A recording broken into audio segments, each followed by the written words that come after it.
नमस्कार किसान भाइयों गन्ना पौधा व पेड़ी दोनों की मोटाई व लंबाई ज़बरदस्त तरीके से बढ़ाने के लिए हमें स्पेशल खाद का प्रयोग करना होगा, जिसका प्रयोग हमें गन्ना पौधे की जड़ों में करना होगा। साथ ही कुछ ऐसे काम भी करने होंगे जिनका सीधा असर गन्ने की मोटाई व लंबाई पर पड़ता है और हम उन पर कोई खास ध्यान नहीं देते, जिनके कारण हमारी गन्ना फसल कमज़ोर रह जाती है। इन सब बातों की जानकारी मैं आपको आज की वीडियो में देने वाला हूँ मेरे प्यारे किसान भाइयों। यदि अभी तक आपने हमारे A4 चैनल को सब्सक्राइब नहीं किया है तो कृपया करके इसे सब्सक्राइब कर दें। किसान भाइयों, पहले वे काम मैं आपको बता रहा हूँ जो बेहद ज़रूरी हैं। इनमें सबसे पहले काम ये है कि अब से कुछ दिन पहले बारिश हुई है या कुछ जगह ऐसी भी हैं जहाँ बारिश नहीं हुई है और उन्होंने गन्ना फसल में पानी लगाया है तो नीचे इसमें नमी बनी रहती है और ऊपर से सूख जाती है।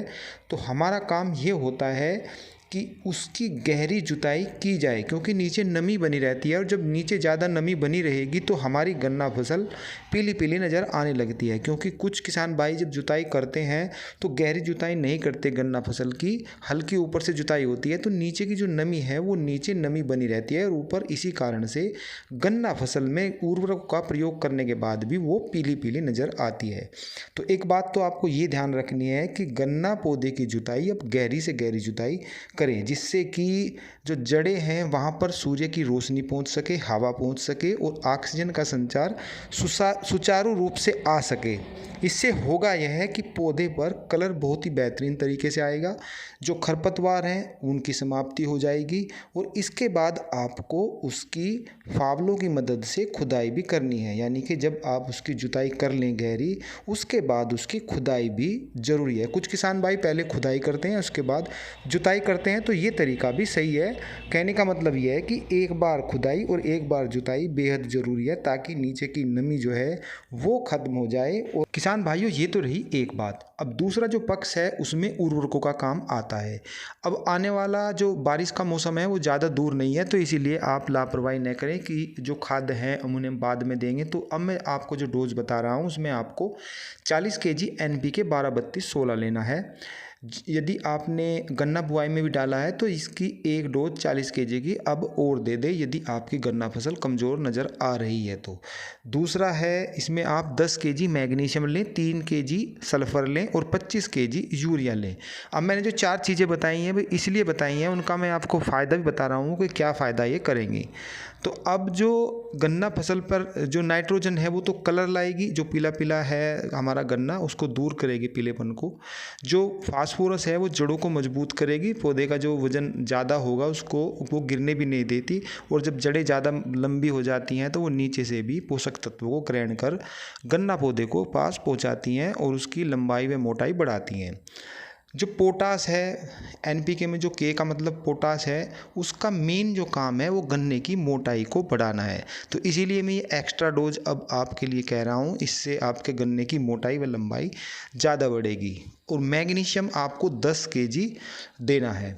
इसका काम है गन्ना पौधे पर एक तो काली पॉलिश सी हो जाएगी, जैसे कि पॉलिश हो जाती है काली, ये बहुत ही अच्छा कलर आपके गन्ना पौधे पर लाएगा। इसके अलावा जो फास्फोरस है, पोटास है, ये चलने वाले खाद नहीं है, तो इनको भी ये गन्ना पौधे की जड़ों तक पहुंचाने का काम करता है। ये भी एक काम मैग्नीशियम का है।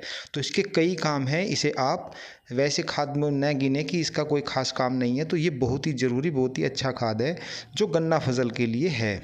इसके अलावा मैंने जो बताया है सल्फ़र, फ़िलहाल की स्थिति में जो गन्ना पौधे में दिखाई दे रहा है वो पत्तियां जो हैं गन्ना पौधे की लाल लाल नज़र आ रही हैं और फंगस नज़र आ रहा है। तो यदि आप जड़ों के पास 3 kg सल्फ़र का प्रयोग करते हैं तो इस चीज़ से भी निजात मिल जाती है। साथ ही जो 25 kg यूरिया बताया है उसमें वैसे तो यूरिया NPK में N का मतलब 12% इसमें यूरिया है, लेकिन वो कम रह जाता है, लेकिन इसीलिए 25 kg यूरिया आपको अलग से भी देना है। इससे ज़्यादा यूरिया की मात्रा का प्रयोग न करें, वरना फिर रोग लगने की संभावना खासकर गन्ना 0238 में बढ़ जाती है। इनका प्रयोग आप पर एकड़ के हिसाब से कर देना है और शाम के समय आप इन खादों को लगाइए और सुबह के टाइम या रात के समय पानी लगा देंगे तो रिज़ल्ट बहुत ही अच्छा आएगा। अब यहाँ पर आपको ये भी ध्यान रखना है, ये तो आपने खाद तो समझ ही लिया है, लेकिन ध्यान ये भी रखना है कि गहरी खुदाई और जुताई इनका विशेष ध्यान रखना है, जिससे कि हवा का और रोशनी का संचार हो सके और नीचे जो नमी है वो भाग सके और गन्ना पौधे पर चमक तभी आपके आएगी, तभी ये उर्वरक जो हैं ज़्यादा फ़ायदा आपको दे पाएंगे। तो इस डोज से आपकी फंगस दूर होगी, जड़ों का विकास होगा, गन्ने की मोटाई व लंबाई बढ़ेगी यदि आप इनका यूज़ करते हैं। फिर मिलते हैं ताज़ा अपडेट के साथ, तब तक के लिए जय जवान जय किसान।